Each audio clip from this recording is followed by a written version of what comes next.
The story you are about to hear is a lie. Any resemblance to actual persons, living or dead, is purely coincidental despite how plausible everything sounds and how some or all of the fictional timelines perfectly align with my own. A good rule of thumb is that if anything I say sounds like grounds for a lawsuit, that part was entirely made up by me. Believe me. Believe me. Believe me. Believe me. Believe me. Believe me. During high school and for about a year after graduation, I worked at a local bakery that didn't put much stock in background checks.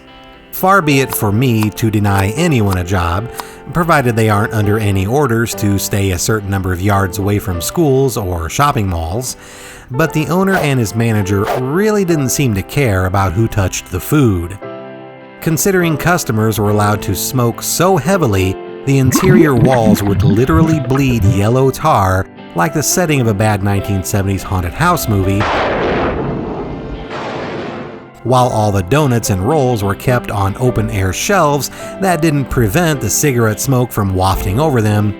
The owner didn't seem to care much about anything that touched the food.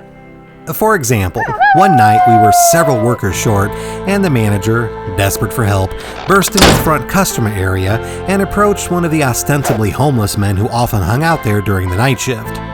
The bakery was open 24 hours, so it was common for people with nowhere else to go to buy a 50-cent cup of coffee and stay for hours enjoying free refills. The man had no ID. He didn't fill out an application. I don't think he even washed his hands, but suddenly he was in the back of the shop squeezing cream filling into freshly fried dough. Even when there was an application, the approval process wasn't exactly a thorough reference check and psych evaluation. The bakery kept all submitted applications in a pile, and whenever they needed someone, the manager would just grab whatever was on top and call for an interview, which I can only assume meant determining if the potential employee could tie his own shoes, or at least not trip over the laces if he couldn't. While everyone deserves the chance for a job, almost, the owner's seemingly liberal hiring method wasn't due to altruism. Far from it, actually. The bakery would usually hire from 3 general labor pools: high school kids like myself, societal riffraff, and the mentally impaired. 3 subsets of humanity traditionally willing to work for a minimum wage and the least likely to stand up for themselves when confronted with unfair labor practices. Like many conservative businessmen, his favorite of the 2 southern bellums was the ante variety. My guess is the only thing that kept the owner from hiring undocumented immigrants was that any racism he had likely outweighed his greed. To be fair, I don't ever recall him actually saying or doing anything that would give anyone the impression he was racist, but I literally cannot think of anything else that would have prevented him from hiring poor Mexican day laborers at $1 an hour. This lax hiring method is what brings us to Tucker. I'm sorry, but I am physically incapable of saying that name without using that accent. Tucker was an old school redneck, meaning there is no small amount of irony using the word school and redneck in the same sentence. He was big, dumb, and ugly. Possibly the result of so much Kentucky inbreeding that during his birth the doctor didn't know if he was cutting an umbilical cord or a prehensile tail.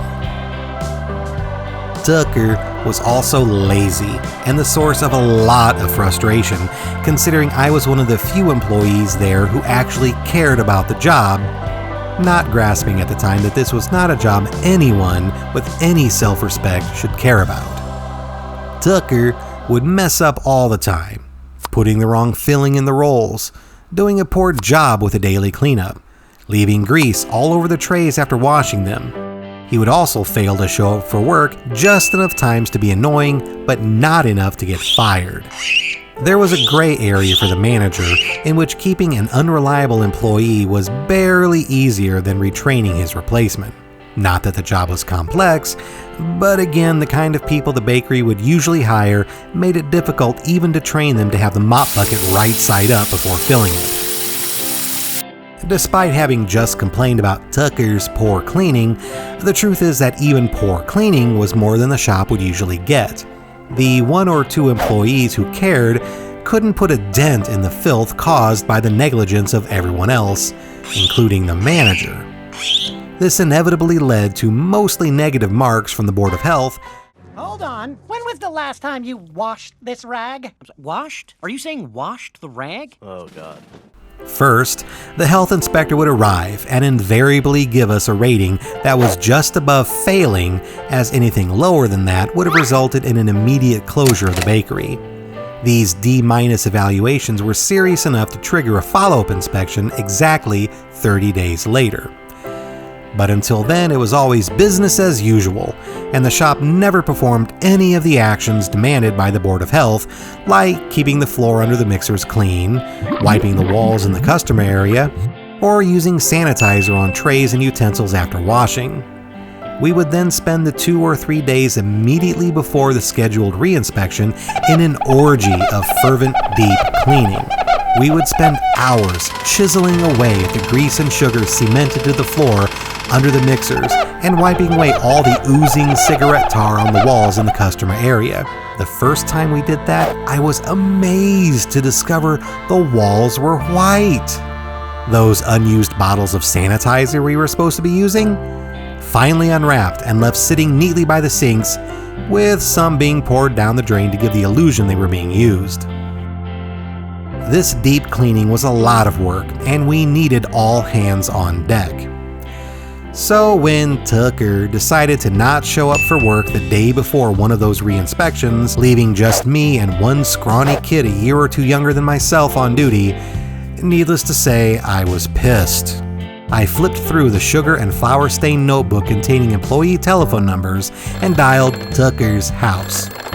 Hello? Came a sleepy voice from the receiver. "Where are you?" I yelled. "We have to get the shop ready for the inspection tomorrow!"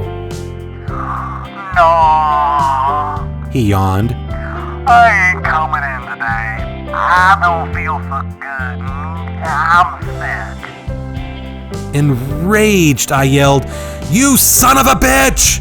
and slammed the phone back on the base. I angrily told the other guy we were on our own doing all the cleaning that day, which may not sound too bad, except of course we also had to handle customers as well, and as anyone who has ever worked retail can tell you, customers make every job suck that much more. 15 minutes passed. I was busy wiping down a table when the rear door of the shop was violently kicked open. In lumbered Tucker, a motorcycle chain dangling from his left hand, while a large hunting knife was gripped in the white knuckles of his right hand. His pasty hillbilly face was flushed, and his eyes were wide and staring. "What do you say about my mama?" he screamed, barely coherent. "What?" I replied. He stomped toward me, the chain ominously swinging back and forth in time with his belly. "What do you say about my mama?" he repeated. Carefully keeping the mixing table between us, I asked again what he was talking about.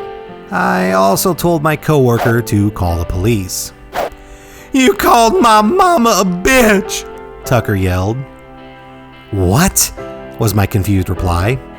It took my brain a little bit to process what was going on. Finally, it dawned on me that this moron took my earlier angry insult over the phone as literally as it could be taken. "You called my mama a bitch!" he repeated, as the two of us circled the table like the most redneck Looney Tunes chase scene ever put to film. Fortunately, at the time, my body had only begun its inexorable crawl to its current Uncle Fester physique, and I was in much, much better shape than the husky, cigarette-smoking man-child in front of me, so he wasn't able to reach me with either the knife or the chain. This allowed me enough time to talk him down and convince him to peacefully leave the shop. Eventually, the police did arrive some 15 minutes after Tucker left, and I explained the situation. No charges were filed, and I gave them each a free coffee and donut for their trouble. It shouldn't be too much of a surprise to learn that despite what was at the least a voluntary manslaughter attempt, Tucker wasn't even fired, and I was stuck working with him for a few more weeks until he eventually just stopped showing up entirely. Bakery Tale Epilogue. Some 2 decades after this event, Tucker's obituary appeared in the local paper. I hadn't thought about the idiot for years, but it was nonetheless disconcerting to see his name as he was only a year or 2 older than me. Like most obituaries, it didn't give the cause of death and there weren't any clues to suggest it, like donations should be made to the local cancer research center or died suddenly at his home. But I like to think that young me successfully put a curse on my attacker, and it just took 20 years to kick in. So clearly, you don't ever want to mess with me.